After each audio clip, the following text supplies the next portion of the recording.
presented by Aditya Recording Studio, Gopalganj. Gopalganj.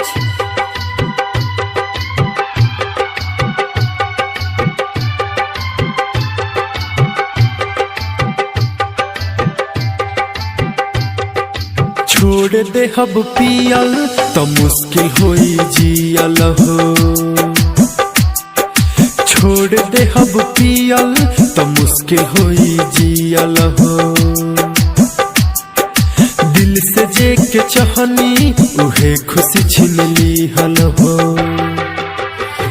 ई गम हा सनम के दीहला हो, दीहला हो, दीहला हो।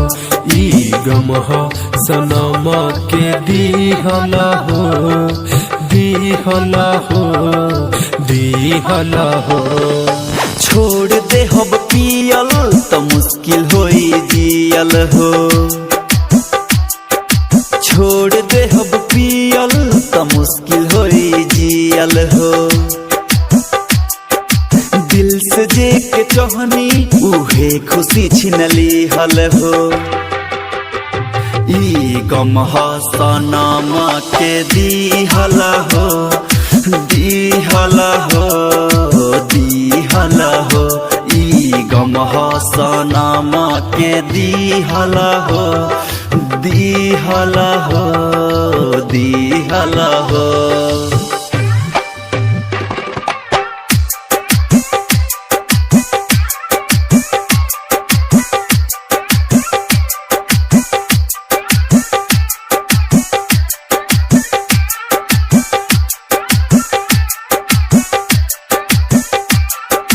Music Director Vikas Raj, Gopalpur.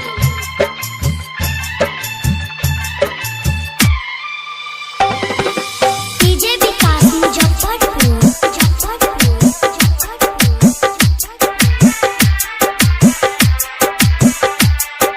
उ त खुश बाड़ी पिया पास हो। हम जी बनी जिंदा लाश हो। उ त खुश बाड़ी पिया पास हो। हम जी बनी जिंदा लाश हो। प्यार नया इलौन करास हो। दिल में छुरी मरली बन के खास हो। फाटल करे जवा के भइल कठिन सियल हो। दिल से जे के चाहनी उहे खुशी छीन लीहल हो। ई गम हा सनम के दीहला हो, दीहला हो, दीहला हो। ई गम हा सनम के दीहला हो, दीहला हो, दीहला हो।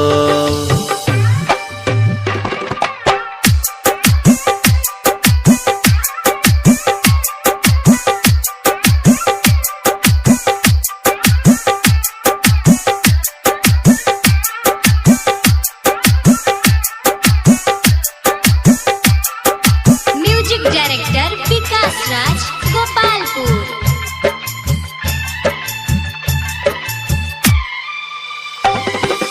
DJ Vikas Mujaffarpur.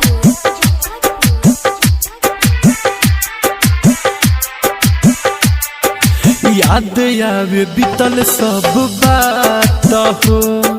पीह बिस्की रम सारी रात हो। याद आवे बीतल सब बात हो। पीह बिस्की रम सारी रात हो। जान जान कही कैली घात हो। जान काट तारी पिया साथ हो। प्यार नाही करी हो दीपक कहस रियल हो। प्यार नहीं करी हो अनिल कहस रियल हो। ई गम हा सनम के दीहला हो, दीहला हो, दीहला हो। ई गम हो सनम के दीहला हो, दीहला हो, दिहल हो।